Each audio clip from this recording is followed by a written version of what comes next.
Hello વિદ્યાર્થી મિત્રો, હું છું વિજય પટેલ. બાયોલોજીની અંદર આપનું હાર્દિક સ્વાગત કરું છું. ધોરણ 11 સાયન્સ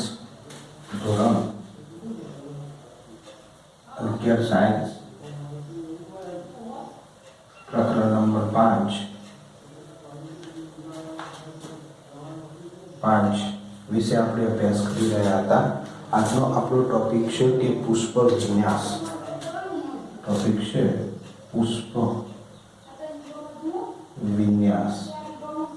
પુષ્પ વિન્યાસ એટલે શું? આગળ આપણે પર્ણ વિન્યાસ જોયો. તો પર્ણ વિન્યાસની અંદર શું હતું કે કક્ષ ઉપર કે પ્રકાંડ ઉપર એ પર્ણોની ગોઠવણી. તો એ જ રીતે એ પુષ્પ વિન્યાસ એ પ્રકાંડ હોય કે શાખાઓ હોય, એના કોઠવાળા વિસ્તારમાંથી જે પણ પુષ્પો ઉત્પન્ન થાય છે એ પુષ્પોની ગોઠવણી કયા પ્રકારની છે, તો એના આધારે એને પુષ્પ વિન્યાસ કહી શકાય છે. તો આની અંદર એવું લખાય કે પુષ્પ ધારણ કરતી ધરી.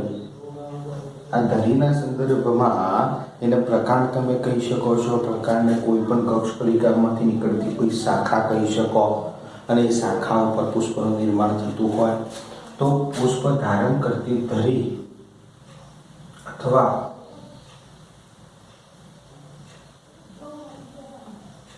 અક્ષને પુષ્પ વિન્યાસ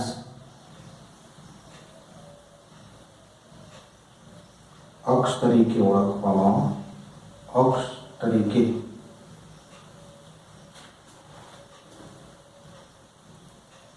ઓળખાય છે, જેના પર પુષ્પોનું સર્જન એ થાય છે. જે કોઈ પણ પ્રકાંડ હોય, આપણે અત્યાર સુધી ભણી ગયા, કોઈ પણ પ્રકાંડ હોય અને પ્રકાંડનો જે પણ ગોઠનો અંતર્ગોઠ વાળો વિસ્તાર હોય, એ ગોઠવાળા વિસ્તારમાંથી એ પર્ણનું નિર્માણ થતું હતું. હવે ગોઠવાળા વિસ્તારમાંથી જો પુષ્પનું નિર્માણ થશે તો એને તમે કેવી રીતે વર્ણવી શકો છો? તો આ જે પણ આ પર્ણનું નિર્માણ કરતી હતી, હવે એ ગોઠ વિસ્તાર એ પુષ્પનું નિર્માણ કરવા લાગે છે, તો એને પુષ્પ વિન્યાસ કહી શકાય.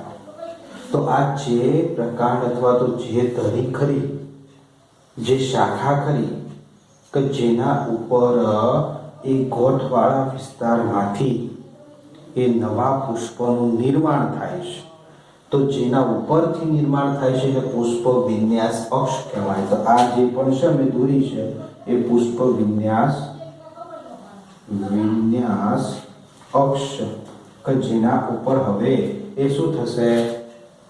પુષ્પનું નિર્માણ થશે. તો આ પુષ્પ વિન્યાસ અક્ષનો અગ્રભાગ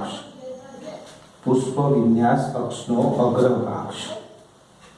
હવે પુષ્પ વિન્યાસ અક્ષના અગ્રભાગના આધારે, સાંભળજો, પુષ્પ વિન્યાસ અક્ષના અગ્રભાગના આધારે પુષ્પ વિન્યાસના મુખ્યત્વે બે પ્રકારો પાડવામાં આવે છે.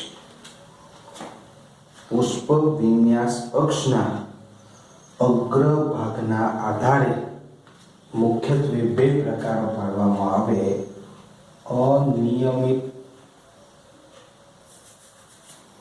અપરિમિત પુષ્પ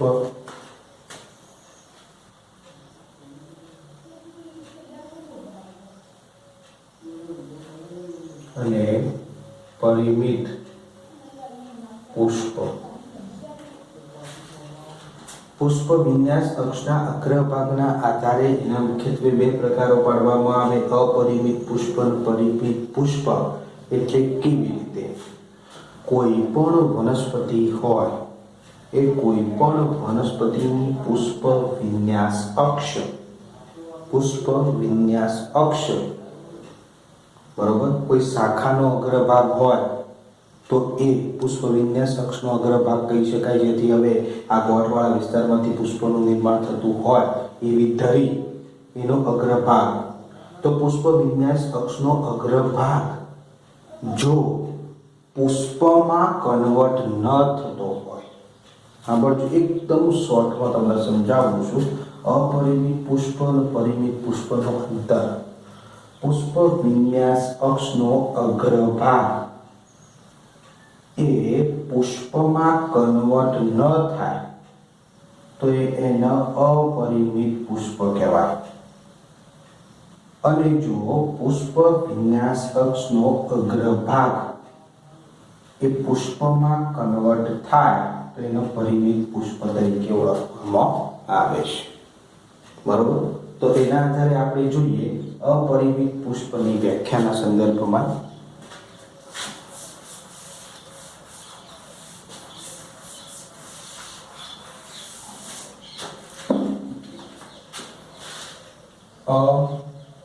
અપરિમિત પુષ્પના સંદર્ભમાં આપણે પ્રથમ જોઈએ પહેલો પ્રકાર.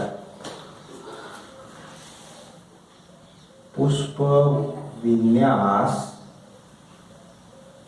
અક્ષનો અગ્રભાગ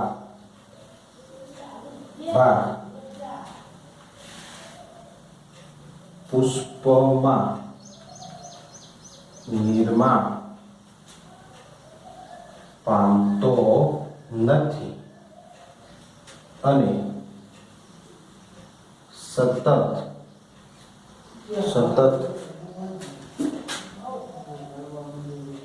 વૃદ્ધિ અને વિકાસ થતો જાય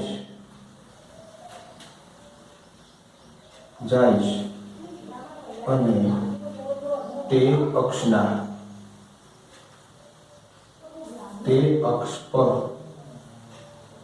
અગ્રાભિવર્ધી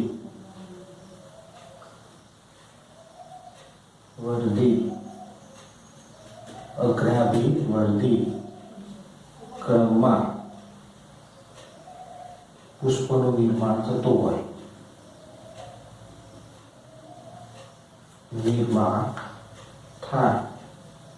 તો એને તમે શું કહી શકો? અપરિમિત પુષ્પ વિન્યાસ કહી શકો.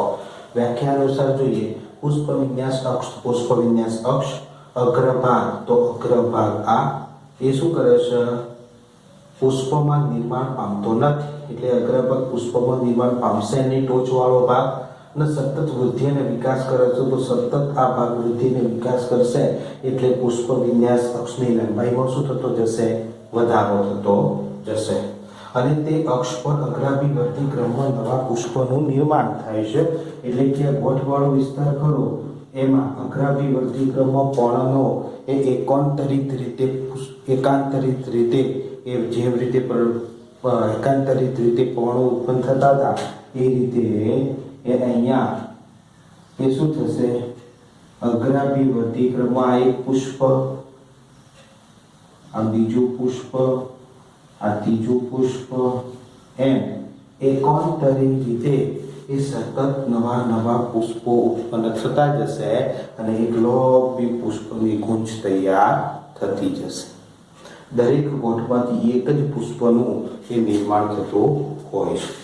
એક પુષ્પની શાખાનું નિર્માણ થતું હોય છે. ક્લિયર? પણ અગ્રભાગ એ ક્યારે પણ એ પુષ્પમાં નિર્માણ પામતો નથી. તો એને તમે અપરિમિત પુષ્પ વિન્યાસ કહી શકો છો. ક્લિયર? હવે બીજો પ્રકાર જોઈએ.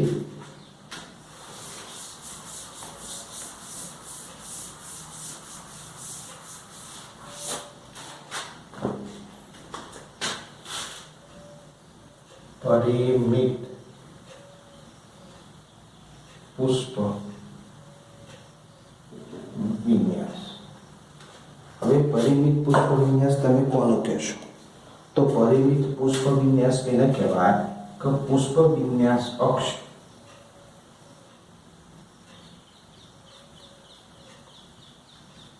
અક્ષનો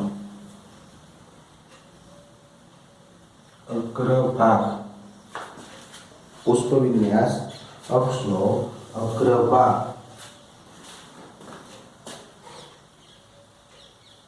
પુષ્પમાં નિર્માણ પામે છે એટલે અગ્ર ભાગની વૃદ્ધિ અને વિકાસ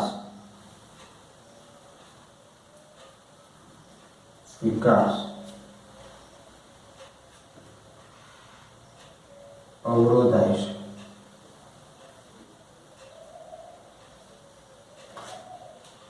બરાબર. દાખલા તરીકે પુષ્પ વિન્યાસ અક્ષ હોય, એ પુષ્પ વિન્યાસ અક્ષનો અગ્રભાગ હતો એ શું થશે? પુષ્પમાં કન્વર્ટ થઈ જશે. અને આ પુષ્પ વિન્યાસ અક્ષનો અગ્રભાગ જ્યારે પણ પુષ્પમાં કન્વર્ટ થઈ જાય છે ત્યારે એ પુષ્પ વિન્યાસ અક્ષ ખરી એનો વૃદ્ધિ અને વિકાસ કેવો થઈ જાય? અટકી જાય છે. તો આ પરિમિત પુષ્પ વિન્યાસની અંદર પુષ્પ વિન્યાસ અક્ષનો અગ્રભાગ એ પુષ્પમાં કન્વર્ટ થાય તો એનો વૃદ્ધિ અને વિકાસ અટકી જતો જોવા મળે છે. કોનો? પુષ્પ વિન્યાસ અક્ષનો વૃદ્ધિ અને વિકાસ અટકી જતો હોય છે. તો આવી પરિમિત પુષ્પ વિન્યાસની અંદર સામાન્ય રીતે એક પુષ્પ પર મોટું પુષ્પ તમને જોવા મળે. એક પુષ્પ અને તમને મોટું પુષ્પ જોવા મળે. જ્યારે અનિયમિત પુષ્પની અંદર પુષ્પો નાના હોય અને ઘણા બધા ઝુમખામાં એ તમને જોવા મળતા હોય છે. ક્લિયર વસ્તુ?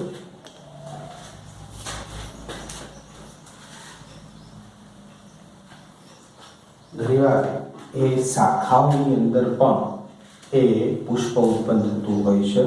દાખલા તરીકે આ એક શાખા ખરી મુખ્ય અક્ષ પુષ્પ વિન્યાસ અક્ષ, એનો અહીંયા ગોઠવાળો વિસ્તાર છે. બરોબર.